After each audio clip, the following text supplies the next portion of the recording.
నమస్తే, welcome to మిత్ర Telugu TV. కేంద్ర ప్రభుత్వం మొండి వైఖరి విడనాడి జీడీఎస్ ఉద్యోగుల న్యాయబద్ధమైన సమస్యలను తక్షణమే పరిష్కరించాలని కోరుతూ బుధవారం యాడికి మండలంలో జీడీఎస్ ఉద్యోగులు నిరసన ర్యాలీ చేశారు. ఈ సందర్భంగా జీడీఎస్ ఉద్యోగులు మాట్లాడుతూ జీడీఎస్ ఉద్యోగుల సమస్యల పరిష్కారం కోరుతూ నిరవధిక సమ్మె చేపడుతున్నట్లు వారు తెలిపారు. జీడీఎస్ ఉద్యోగులకు సివిల్ సర్వెంట్స్ హోదాను వెంటనే ఇవ్వాలని అన్నారు.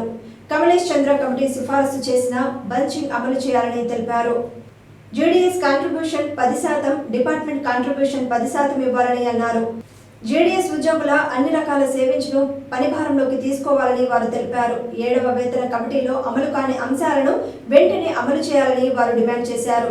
టార్గెట్స్, మేళాల రూపంలో జీడీఎస్ ఉద్యోగులు ఎదుర్కొంటున్న అన్ని రకాల వేధింపులను వెంటనే ఆపివేయాలని వారు కోరారు.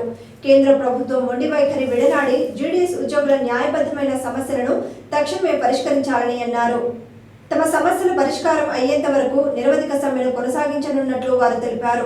కార్యక్రమంలో జీడీఎస్ ఉద్యోగులు అబ్దుల్ రెహమాన్, ఏవి నారాయణ, రమణ, గంగాధర్ రెడ్డి, ఆంజనేయులు, శివరామచంద్ర, నూర్జహాన్, సత్యవతి, కుల్లాయమ్మ, సుల్తానా, గౌసియా, శృతి, ఆల్ ఇండియా గ్రామీణ డాగ్ సేవా యూనియన్ నాయకులు, సభ్యులు పాల్గొన్నారు.